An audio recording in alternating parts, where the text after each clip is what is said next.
Hello mga my loves! Kumusta po kayong lahat? So since matagal po tayong hindi ulit nakapag-upload ng video, tara, samahan niyo ako for another cake decorating video na gagawin natin for today. So ayan, habang nagpe-prepare tayo ng icing na gagamitin sa ating cake, ayan, story time muna tayo mga my loves. So I've been an OFW for quite some time now.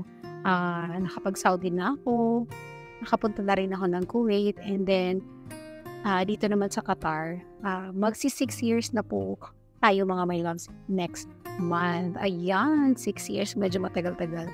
So, ang pag-uusapan po natin mga my loves for today, so gaano nga ba kahirap ang maging OFW, lalo na kapag may mga anak kang iiwanan sa Pilipinas. Isa ito sa mga normal na scenario ng kagaya kong OFW mga my loves. So, maganda sanang isipin na kumpleto ang pamilya sa isang tahanan.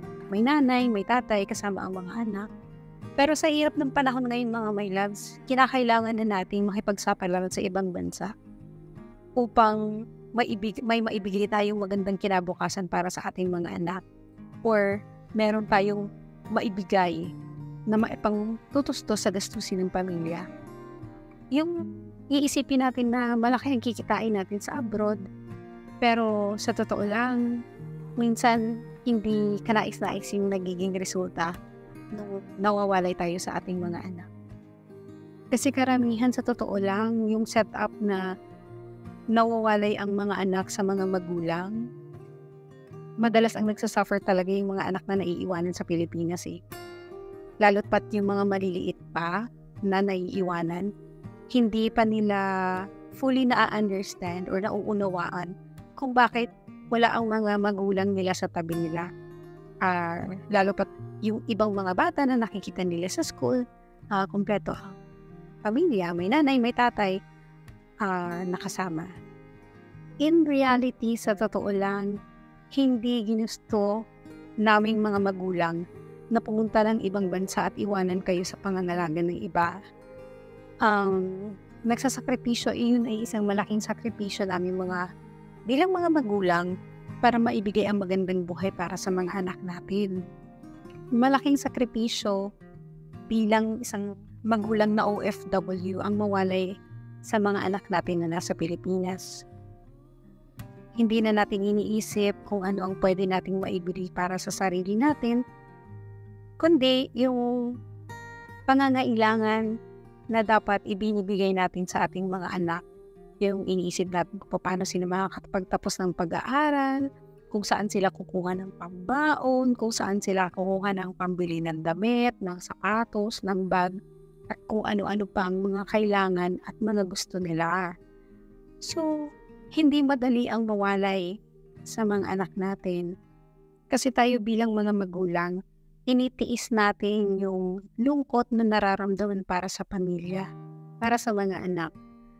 Kaya, minsan pinapaintindi na lang natin dapat sa ating mga anak na sana huwag nilang isipin na selfish tayo bilang mga magulang. Kasi lahat naman ng to ginagawa natin para sa kanila.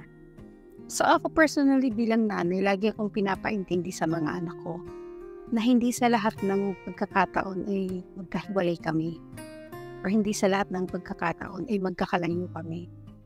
So, darating ang panahon, mga my loves, na makakasama din natin yung ating mga mahal sa buhay na hindi na natin kailangan magtrabaho malayo sa kanila. So, dati-dati parang, yun ay sinasabing, dati-dati pagka nakikita ka ng may nag-a-abroad or may kakayahan may nag-a-abroad, sinasabi mo sa sarili mo na pangarap mo po, or pangarap mo makarating sa abroad, or pangarap mo makarating sa ibang bansa. Pero alam mo, pag bilang OFW, darating ang panahon na magiging kabaliktaran yan. Like, sasabihin mo, pangarap mo ng umuwi ng Pilipinas at makasama ang inyong mga mahal sa buhay. Darating din ang panahon, mga my loves, na hindi na tayo magsa-celebrate ng birthdays mag-isa na malayo sa mga anak natin or malayo sa pamilya natin. Darating din ang panahon na hindi na tayo magsa-celebrate ng Pasko ng malungkot at mag-isa. And darating din ang panahon na hindi na tayo magsa-celebrate ng New Year nang nasa trabaho tayo at malayo sa pamilya natin At hanggang video calls na lang natin sila nakikita sa mga celebration sa Pilipinas. So, in the meantime, mga my loves, kapit lang. Kapit lang sa paniniwalang someday, makakasama din natin ang mga mahal natin sa buhay.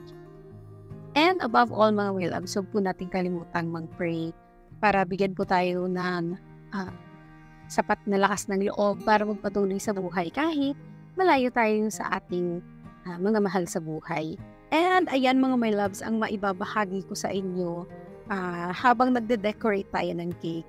So anyways, balik tayo dun sa cake na ginagawa natin.